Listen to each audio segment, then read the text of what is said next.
B J പിയുടെ സ്ഥാപന ദിനമാണ് ഇന്ന് ഏപ്രിൽ മാസം 6-ാം തീയതി. 1980 ഏപ്രിൽ 6-ാം തീയതിയാണ് ബോംബെയിൽ വെച്ച് ബി ജെ പിയുടെ ഔദ്യോഗികമായ തുടക്കം കുറിക്കുന്നത്.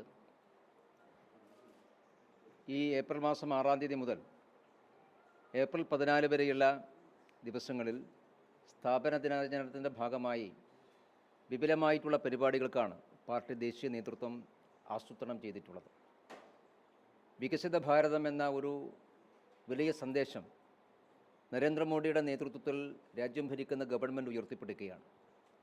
ആ വികസിത ഭാരതത്തിലേക്കുള്ള പ്രയാണത്തിൻ്റെ ഭാഗമായി സ്ഥാപന ദിനവും ഏപ്രിൽ 14-ാം തീയതി അംബേദ്കറുടെ ജയന്തിയും ഈ 2 ദിവസത്തിനിടയിലുള്ള ഒരാഴ്ചക്കാലം വിപുലമായിട്ടുള്ള പരിപാടികൾക്ക് പാർട്ടി നേതൃത്വം കൊടുക്കുന്നുണ്ട്. ഇതിൻ്റെ ഭാഗമായി വരുന്ന 2 ദിവസങ്ങളായി പാർട്ടിയുടെ എല്ലാ തലത്തിലുള്ള നേതാക്കന്മാരുടെ കൺവെൻഷനുകൾ നിശ്ചയിച്ചിട്ടുണ്ട്. സംഘടനാ തെരഞ്ഞെടുപ്പിൻ്റെ ഭാഗമായി മെമ്പർഷിപ്പ് പ്രവർത്തനത്തിൽ ഏർപ്പെട്ട് സജീവാംഗങ്ങളായി തിരഞ്ഞെടുക്കപ്പെട്ടിട്ടുള്ള പാർട്ടിയുടെ മുഴുവൻ നേതാക്കന്മാരുടെയും കൺവെൻഷനുകൾ ഈ സ്ഥാപന ദിനാചരണത്തിൻ്റെ ഭാഗമായി സംഘടിപ്പിക്കുന്നുണ്ട്. അതോടൊപ്പം പാർട്ടിയുടെ എല്ലാ നേതാക്കന്മാരും ജനപ്രതിനിധികളും ഏതെങ്കിലും ഒരു ഗ്രാമത്തിൽ ഒരു ദിവസത്തെ സമ്പൂർണ്ണമായിട്ടുള്ള സമ്പർക്ക പ്രവർത്തനത്തിന് നേതൃത്വം കൊടുക്കണം എന്ന് നിശ്ചയിച്ചിട്ടുണ്ട്.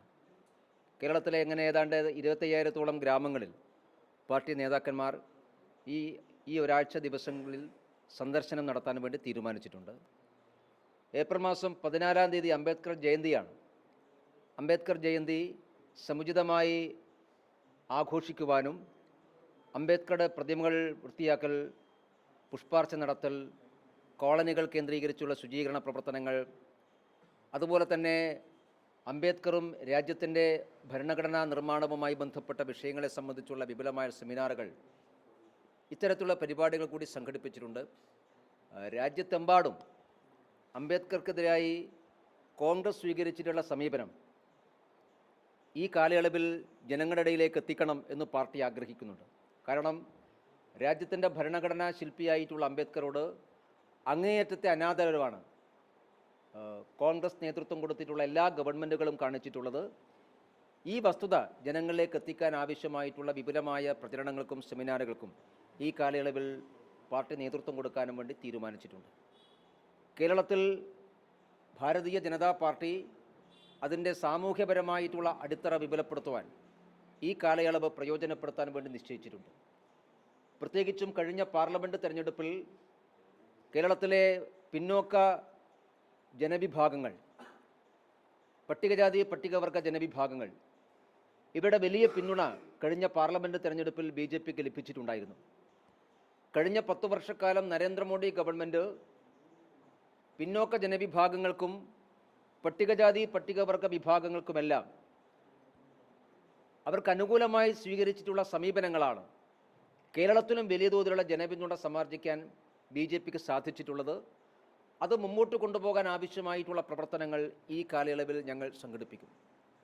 പ്രത്യേകിച്ചും കേരളത്തിലെ CPM എന്നുള്ള പറയുന്ന പാർട്ടി എല്ലാ സാമാന്യ മര്യാദകളും ലംഘിച്ചുകൊണ്ട് ഒരു കമ്മ്യൂണൽ പാർട്ടിയായി അധപ്പതിച്ചു പോയിട്ടുള്ള പശ്ചാത്തലത്തിൽ ഈ പ്രവർത്തനങ്ങൾക്ക് പ്രാധാന്യമുണ്ട് എന്ന് ഞങ്ങൾ വിശ്വസിക്കുന്നു. കേരളത്തിലെ CPMൻ്റെ പിന്തുണച്ചിരുന്ന സംഘടിതമായൊരു ജനവിഭാഗമുണ്ട്.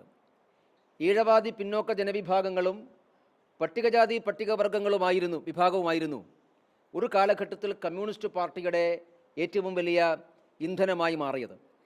ആ പാർട്ടി ഇന്ന് ആ ജനവിഭാഗങ്ങളെയെല്ലാം അവഗണിച്ചുകൊണ്ട് മുസ്ലിം മതമൗലികവാദികളുടെ പിന്നാലെ പോകുന്ന കാഴ്ച നാം കാണുകയാണ്. അതുകൊണ്ട് ഭൂരിപക്ഷ ജനവിഭാഗത്തിൻ്റെ, പ്രത്യേകിച്ചും ഈഴവാദി പിന്നോക്ക ജനവിഭാഗത്തിൻ്റെയും പട്ടികജാതി പട്ടികവർഗ വിഭാഗത്തിൻ്റെയും സാമൂഹ്യമായിട്ട് അവകാശങ്ങൾ നിരാകരിക്കുകയും മുസ്ലിം മതമൗലികവാദത്തിൻ്റെ പുറകെ പോവുകയും ചെയ്യുന്ന ഒരു സാഹചര്യം CPMനെ സംബന്ധിച്ചിടത്തോളം ഇന്നുണ്ട്. അത് കേരളത്തിലെ ജനങ്ങളുടെ മുമ്പാകെ തുറന്നു കാണിക്കാൻ ഈ സ്ഥാപന ദിനാചരണവുമായി ബന്ധപ്പെട്ട പരിപാടികൾ പ്രയോജനപ്പെടുത്തണം എന്നാണ് പാർട്ടി ആഗ്രഹിച്ചിട്ടുള്ളത്. ഇപ്പോൾ CPMൻ്റെ പാർട്ടി കോൺഗ്രസ് നടന്നപ്പോൾ ആ പാർട്ടി കോൺഗ്രസ്സിൽ CPM നേതാക്കന്മാർ മുഴുവൻ പാലസ്തീൻ്റെ വേഷവിധാനങ്ങൾ കൂടിയാണ് പാലസ്തീൻ അനുകൂലമായി പ്രതിജ്ഞ ചെയ്തിട്ടുള്ളത്. കേരളത്തിലെ CPM നേതാക്കന്മാർക്ക് മതപരമായിട്ടുള്ള ഒരു വേഷവിധാനവും സ്വീകാര്യമല്ല എന്ന് പലപ്പോഴും പറഞ്ഞിട്ടുള്ളതാണ്.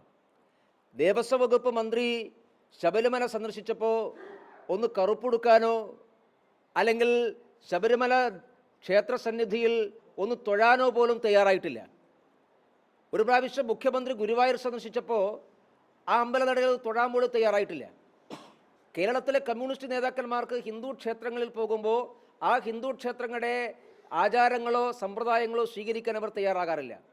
ഒരു മതപരമായിട്ടുള്ള ചിഹ്നങ്ങളും ഞങ്ങൾ ധരിക്കില്ല എന്നാണ് പറയാറ്. അങ്ങനെയുള്ളൊരു പാർട്ടി എന്തടിസ്ഥാനത്തിലാണ് ഒരു മതചിഹ്നം ധരിച്ചുകൊണ്ട്, പലസ്തീൻ്റെ പ്രതീകമായിട്ടുള്ള ചിഹ്നം അതവിടെ മതചിഹ്നമാണ്, ആ മതചിഹ്നം ധരിച്ചുകൊണ്ട് പ്രതിജ്ഞയെടുക്കുക എന്ന് പറഞ്ഞാൽ CPM സമ്പൂർണ്ണമായി ഈ മുസ്ലിം മതമൗലികവാദത്തിന് മുമ്പിൽ അടിയറ പറഞ്ഞിരിക്കുന്നു എന്നുള്ളതാണ്. Communist party of India Marxist എന്നാണ് പറയുന്നത്. CPIM എന്നുള്ളതിൻ്റെ ഒരു നിർവചനം അതാണല്ലോ. CPIM എന്നുള്ളത് കമ്മ്യൂണിസ്റ്റ് പാർട്ടി ഓഫ് ഇന്ത്യ എന്ന് പകരം കമ്മ്യൂണൽ പാർട്ടി ഓഫ് ഇന്ത്യ എന്ന് മാറിയിരിക്കുന്നു. M എന്നുള്ളത് മാർക്സിസ്റ്റ് എന്നതിന് പകരം മുസ്ലിം എന്ന് തിരുത്തി വായിക്കേണ്ടിയിരിക്കുന്നു. ഈ രീതിയിൽ CPM സമ്പൂർണ്ണമായി ഇസ്ലാമവൽക്കരണത്തിന് അടിമപ്പെട്ടു പോയ സാഹചര്യത്തിൽ ആ പാർട്ടിയെ കാലാകാലമായി വിശ്വസിച്ചിരുന്ന ഭൂരിപക്ഷ ജനവിഭാഗങ്ങളുടെ മുമ്പാകെ ഈ വിഷയം അവതരിപ്പിക്കാൻ വേണ്ടി പാർട്ടി തീരുമാനിച്ചിട്ടുണ്ട്. CPMൻ്റെ ഈ തരത്തിലുള്ള കപട മതേതരത്വവും പൊയ്മുഖവും ജനങ്ങളുടെ മുമ്പാകെ അവതരിപ്പിച്ചുകൊണ്ട് ഈ സ്ഥാപന ദിനാചരണത്തിൻ്റെ ഭാഗമായി പരിപാടികൾ സംഘടിപ്പിക്കാനാണ് പാർട്ടി ആഗ്രഹിച്ചിട്ടുള്ളത്. അതായത് SNDP യോഗത്തിന് അവരുടെ അഭിപ്രായം പറയാൻ സ്വാതന്ത്ര്യമുണ്ട്. അതിൻ്റെ വിശദാംശങ്ങൾ SNDP യോഗത്തിൻ്റെ നേതൃത്വത്തോടാണ് പറഞ്ഞിട്ടുള്ളത്. BJP അങ്ങനെ അഭിപ്രായപ്പെട്ടിട്ടില്ലല്ലോ. അത് SNDP യോഗത്തിൻ്റെ അഭിപ്രായമാണ്. ആ അഭിപ്രായത്തെ സംബന്ധിച്ച് ഏത് കോണ്ടസ്റ്റിലാണ് അദ്ദേഹം അത് പറഞ്ഞിട്ടുള്ളതെന്ന് അദ്ദേഹത്തോടാണ് ചോദിക്കേണ്ടത്. BJPക്ക് മലപ്പുറം ജില്ലയോട് പ്രത്യേകിച്ച് വിരോധമൊന്നുമില്ലല്ലോ. കേരളത്തിലെ ഒരു ജില്ലയല്ലേ മലപ്പുറം ജില്ല. മലപ്പുറം ജില്ലയിൽ നടക്കുന്ന ചില പ്രവർത്തനങ്ങൾ എക്കാലത്ത് ഞങ്ങൾ ചൂണ്ടിക്കാണിച്ചിട്ടുണ്ട്. മലപ്പുറം ജില്ലയിലാണ് മുസ്ലിം തീവ്രവാദ പ്രവർത്തനങ്ങൾ ഏറ്റവും കൂടുതൽ കേരളത്തിൽ നടക്കുന്നത്. അതിനർത്ഥം മലപ്പുറം ജില്ലയിൽ ജീവിക്കുന്നവരെല്ലാവരും അങ്ങനെയാണെന്നല്ലല്ലോ. ഏതെങ്കിലും ഒരു സ്ഥലത്ത് തീവ്രവാദ പ്രവർത്തനം നടക്കുന്നു, ദേശവിരുദ്ധ പ്രവർത്തനം നടക്കുന്നു എന്നുള്ളത് കൊണ്ട് ആ പ്രദേശമാകെ മോശമാണെന്ന് നമുക്ക് പറയാൻ സാധിക്കും. അത് കേരളത്തിൻ്റെ ഭാഗമല്ലേ അത്. പക്ഷേ കേരളത്തിൽ നിലവിലുള്ള സാഹചര്യം അനുസരിച്ച് അത് മുഖ്യമന്ത്രി പിണറായി വിജയൻ തന്നെ ഒരിക്കൽ ചൂണ്ടിക്കാണിച്ചിട്ടുണ്ടല്ലോ മലപ്പുറം ജില്ലയിൽ റിപ്പോർട്ട് ചെയ്യപ്പെടുന്ന കേസുകളെ സംബന്ധിച്ച്. അപ്പോൾ രാജ്യദ്രോഹ പ്രവർത്തനത്തിൽ ഏർപ്പെടുന്നതെയും തീവ്രവാദ പ്രവർത്തനം നടത്തുന്നതൊക്കെ എണ്ണം പരിശോധിക്കുമ്പോൾ അത് മലപ്പുറം ജില്ലയിൽ കൂടുതലാണ്. അതൊരു വസ്തുതയാണ്. പക്ഷെ അതിൻ്റെ പേരിൽ മലപ്പുറം ജില്ലയെ ആകെ അങ്ങനെയാണ് എന്നൊന്നും BJPക്ക് അഭിപ്രായപ്പെടില്ല, ഞങ്ങളിട്ട് പറഞ്ഞിട്ടുമില്ല.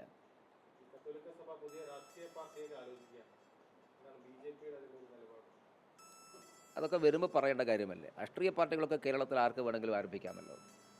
രാഷ്ട്രീയ പാർട്ടി തുടങ്ങണമെന്ന് അവർ പറയുമ്പോൾ അതിനാധാരമായിട്ടുള്ള വിഷയങ്ങൾ കേരളത്തിൽ ചർച്ച ചെയ്യപ്പെടണം. എന്തുകൊണ്ട് കേരളത്തിലെ ക്രിസ്ത്യൻ സമൂഹം, ക്രിസ്ത്യൻ സഭകൾ അങ്ങനെ നിർബന്ധിക്കപ്പെടുന്നു? കാലാകാലമായിട്ട് കോൺഗ്രസിൻ്റെയും LDFൻ്റെയും UDFൻ്റെയും LDFൻ്റെയും ഭാഗമായിരുന്നു. അങ്ങനെയുള്ള ക്രിസ്ത്യൻ സഭ ഇത്തരമൊരു തീരുമാനത്തിലേക്ക് എത്താനുള്ള കാരണമെന്താണ്? കേരളത്തിലെ UDFും LDFും അവരോട് കാണിക്കുന്ന വഞ്ചനയാണ്. വഖഫ് നിയമത്തിലടക്കം കേരളത്തിലെ ക്രിസ്ത്യൻ സമൂഹത്തോട് കൊടിയ അനീതിയും വഞ്ചനയുമാണ് കേരളത്തിലെ UDFും LDFും നടത്തിയിട്ടുള്ളത്. കത്തോലിക്ക സഭ ഉൾപ്പെടെയുള്ള കേരളത്തിലെ എല്ലാ ക്രിസ്ത്യൻ സഭയും വഖഫ് നിയമത്തെ പിന്തുണക്കണമെന്ന് MPമാരോട് ആവശ്യപ്പെട്ടും അതവർ ചെവിക്കൊണ്ടില്ലല്ലോ. അത്തരമൊരു സാഹചര്യത്തിലായിരിക്കും സഭയെ കൊണ്ട് അത്തരമൊരു വലിയ തീരുമാനത്തിലേക്ക് എത്തിക്കാൻ പ്രേരിപ്പിക്കുന്നത്.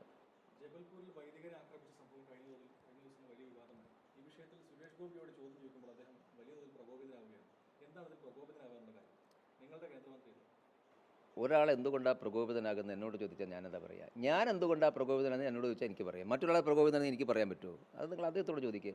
ജബൽപൂരിനെ സംബന്ധിച്ചിടത്തോളം ഞങ്ങൾക്കൊന്നും മറക്കാനില്ല. അതിപ്പോൾ ആ കേസിൽ പിടിക്കപ്പെട്ട പ്രതികളൊക്കെ എല്ലാവരുടെയും മുമ്പിലുണ്ട്. BJP ആയിട്ട് യാതൊരു ബന്ധവുമില്ല. ഒരു BJPക്കാരൻ്റെ പേര് കേസുമില്ല. നിങ്ങളത് കഴിഞ്ഞല്ലോ, 2 ദിവസം കഴിഞ്ഞില്ലേ? നിങ്ങൾ 2 ദിവസം ചർച്ച ചെയ്തില്ലേ? ഇനിയും അതിൻ്റെ പേരിൽ പിടിക്കുന്നത് BJP എന്ത് സ്റ്റേറ്റ്മെൻറ്റ് നടത്തുന്നത്? ഒരാളെന്ന് പറയേണ്ട മറുപടിയെ സംബന്ധിച്ച് BJP എന്താ സ്റ്റേറ്റ്മെൻറ്റ് നടത്തേണ്ടത്? ഞാൻ മറുപടി പറയുന്നുണ്ടല്ലോ. ഞാൻ പ്രകോപിതനാകുന്നില്ല. അതൊക്കെ ഓരോ സാഹചര്യത്തിനനുസരിച്ചുള്ളതാണ്. നിങ്ങൾ സുരേഷ് ഗോപിയെ പരമാവധി പ്രകോപിപ്പിക്കാൻ വേണ്ടി നിങ്ങൾ ശ്രമിക്കും. അതാണ് ആ പ്രകോപനത്തിനായിരിക്കും. നിങ്ങൾ പ്രകോപിപ്പിക്കുകയാണ്. ഒരാൾക്ക് പത്രക്കാരോട് പറയാൻ ഒന്നും താല്പര്യമില്ല എന്ന് കഴിഞ്ഞാൽ സ്വാഭാവികം കേരളത്തിൻ്റെ ഒരു രീതി അനുസരിച്ച് പിന്നാലെ പോകും.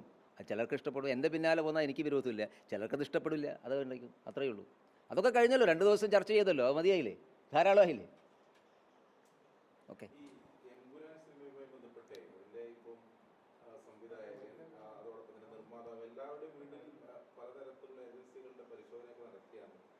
പൂർണ്ണമായും ഈ സിനിമയുടെ പശ്ചാത്തലത്തിലാണെന്ന് പറയാൻ കഴിയില്ല. ആ രീതിയിലുള്ള വിമർശനം ഉയരുന്നുണ്ട്. എന്താണ് അങ്ങനെ? പരിശോധന നേരത്തെ തുടങ്ങിയതാണ്, ഇപ്പോഴാണ് നിങ്ങളുടെ ശ്രദ്ധയിൽപ്പെട്ടതെന്ന് മാത്രമേ ഉള്ളൂ. ഞാൻ മനസ്സിലാക്കുന്ന ഇ ഡി പരിശോധന നേരത്തെയുള്ള ഒരു പരിശോധന തുടർച്ചയാണ്. പിന്നെ രാജ്യത്തിലൊരു സാമ്പത്തിക ഏജൻസിയാണ്. ആ സാമ്പത്തിക ഏജൻസി ആരെയെങ്കിലും വീടുകൾ പരിശോധിക്കുന്നു എന്നുള്ളത് കൊണ്ട് അവർ ഒരു കുറ്റവാളികളാണ് എന്നൊന്നുമില്ല. ക്രമക്കേടുകളെക്കുറിച്ചുള്ള സൂചന വരുമ്പോൾ പരിശോധിക്കും. അത് കൃത്യമായിട്ട് അതിൻ്റെ രേഖകൾ ഹാജരാക്കിയാൽ തീർന്നു. പോലീസ് അന്വേഷണമല്ലല്ലോ ഇ ഡി അന്വേഷണം. ഒരു ക്രൈം രജിസ്റ്റർ ചെയ്ത് ഒരാളെ കുറ്റവാളിയായി കണ്ട് അങ്ങനെയല്ലല്ലോ ഇ ഡി അന്വേഷണം. ഇ ഡിക്ക് ചില സൂചനകൾ കണ്ടു, അത് പരിശോധിക്കും. പരിശോധന മാത്രമാണ്. ആ പരിശോധന ഒരാൾ ആരുടെ വീടും പരിശോധിക്കാം. ഒരാളെ വീട് പരിശോധിക്കുന്നു എന്നുള്ളത് കൊണ്ട് അയാൾ കുറ്റവാളിയാകുന്നു, ക്രമക്കേട് നടത്തുന്നു എന്നൊന്നും ആർക്കും പറയാൻ സാധിക്കില്ല. അയാൾ സമർപ്പിച്ചിട്ടുള്ള ഇൻകം ടാക്സ് റിട്ടേണും അവിടെ കാര്യങ്ങൾ ഒത്തുനോക്കും. ആ ഒരു കാര്യം മാത്രമാണ് ഞാൻ മനസ്സിലാക്കുന്നത്. ഇതൊക്കെ നേരത്തെ തന്നെ ഉള്ളതാണ്. രാജ്യത്തിലെ പല വ്യവസായികളുടെയും വീടുകളിൽ സിനിമാ താരങ്ങളുടെ വീടുകൾ ഒക്കെ ഉണ്ടല്ലോ. ഇപ്പോൾ ബോളിവുഡിലെ എത്രയോ സിനിമാ താരങ്ങളുടെ വീടുകൾ ഇ ഡി പരിശോധിച്ചിട്ടുണ്ടല്ലോ. കേരളത്തിൽ ഇപ്പോൾ ഒരു വിവാദമാക്കിയെന്നേ ഉള്ളൂ. ഞങ്ങളതിനെ രാഷ്ട്രീയമായിട്ട് കാണുന്നില്ല. ഇ ഡി ഒരു സ്വതന്ത്രമായി പ്രവർത്തിക്കുന്ന ഏജൻസിയാണ്. അവർക്ക് അവരുടെ സോഴ്സ് അനുസരിച്ച് അവർ ചെയ്യും. അത്രമാത്രമേ ഞങ്ങളതിനെ കാണുന്നുള്ളൂ. ഈ കൊച്ചിയിലൊരു തൊഴിൽ സ്ഥാപനത്തിൽ വലിയ രീതിയിലുള്ള അതിക്രൂരമായ പീഡനം അവിടുത്തെ ഉദ്യോഗാർത്ഥികൾക്ക് നേടേണ്ടി വന്നൊരു സംഭവം ഇന്നലെ വാർത്തയായിട്ട് വന്നതാണ്. അപ്പോൾ എന്താണ് അത് ബി ജെ പിയുടെ ഒക്കെ ഒരു നിലപാട് എങ്ങനെയാണ്? ബി ജെ പിയുടെ നിലപാടെന്നുള്ള കേരളം മൊത്തം ഗൗരവത്തോടു കൂടി ചിന്തിക്കേണ്ട വിഷയമാണ്. നാം കേരളം നമ്പർ 1 ആണെന്ന് പറയുമ്പോൾ അതൊക്കെ നമ്മൾ ആത്മാഭിമാനത്തോടു കൂടി പറയുന്നുണ്ട്. പക്ഷേ കേരളം എത്തിയിരിക്കുന്ന അപകടകരമായിട്ടുള്ള അവസ്ഥയെക്കുറിച്ച് ഗൗരവത്തോടു കൂടി എല്ലാവരും ആലോചിക്കേണ്ടതാണ്. എങ്ങോട്ടാണ് കേരളം പോകുന്നത്? ഇത്രമാത്രം മനുഷ്യത്വരഹിതമായ കാര്യങ്ങൾ കേരളത്തിലില്ലാതെ വേറെ എവിടെയാണ് റിപ്പോർട്ട് ചെയ്യപ്പെടുന്നത്? ഇപ്പോൾ ഈ വിഷയം മാത്രമല്ല, കഴിഞ്ഞ ഒരു 2-3 വർഷമായ സീരീസ് ഓഫ് ഇൻസിഡൻസ് ഉണ്ട്. ക്യാമ്പസുകളിൽ റാഗിങ്ങിൻ്റെ ഭാഗമായി നടക്കുന്ന ക്രൂരമകൃത്യങ്ങൾ. അതുമായി നിങ്ങൾ കമ്പയർ ചെയ്ത് നോക്ക്. പഠിക്കുന്ന കുട്ടികൾ ചെയ്യുന്നത്, ഇതിപ്പോൾ മുതലാളിയാണ് ചെയ്യുന്നത്, പഠിക്കുന്ന കുട്ടികൾ സഹപാഠികളോട് കാണിക്കുന്ന ക്രൂരതയുണ്ട്. അപ്പോൾ കേരളത്തിൻ്റെ സാമൂഹിക പശ്ചാത്തലം വളരെ മാറിപ്പോയിരിക്കുന്നു. കേരളത്തിൽ ഈ സാമൂഹിക വിരുദ്ധ പ്രവർത്തനത്തിന് ഗുഡ് സർട്ടിഫിക്കറ്റ് ലഭിക്കുന്ന നാടായിട്ട് കേരളം മാറുന്നു. എല്ലാറ്റിലും നാം രാഷ്ട്രീയം കാണുകയാണ്. ഒരു ക്രിമിനൽ ആക്ടിവിറ്റി ഒരാൾ ചെയ്താൽ എല്ലാവരും ഒറ്റക്കെട്ടായിട്ട് അവരെ ഒറ്റപ്പെടുത്തേണ്ടതിന് പകരം അതിൽ രാഷ്ട്രീയം നോക്കി അത്തരം പ്രതികളെ സംരക്ഷിക്കാനും വേണ്ടിയിട്ടുള്ള നീക്കം നടക്കുന്നു. ക്യാമ്പസുകളെ റാഗിങ് കേസുകൾ എന്തുകൊണ്ടാണ് ശിക്ഷിക്കപ്പെടാത്തത്? സഹായിക്കാൻ ആളുകൾ വരും. ഇതുപോലെയുള്ള ഇന്നലെ കൊച്ചിയിൽ റിപ്പോർട്ട് കുറ്റകൃത്യങ്ങൾ, ആ കുറ്റകൃത്യങ്ങൾ ഏർപ്പെടാൻ ആളുകൾക്ക് ധൈര്യം ഉണ്ടാകുന്നത് ആരെങ്കിലുമൊക്കെ അവരെ സംരക്ഷിക്കാൻ വരും. അതുകൊണ്ട് കേരളം ഒറ്റക്കെട്ടായി ഇത്തരം മനുഷ്യത്വരഹിതമായ ബാർബറിക്കായിട്ടുള്ള ഏർപ്പാടുകളെ ചെറുത്തു തോൽപ്പിക്കേണ്ടതാണ്. കേരളം കടന്നു വന്നിട്ടുള്ള നവോത്ഥാനത്തിൻ്റെ വഴികൾ മറന്നുപോകുന്നു എന്നുള്ളതാണ് ഇത്തരത്തിൽ ഏറ്റവും പ്രധാനപ്പെട്ട വിഷയമായിട്ട് എനിക്ക് തോന്നുന്നത്.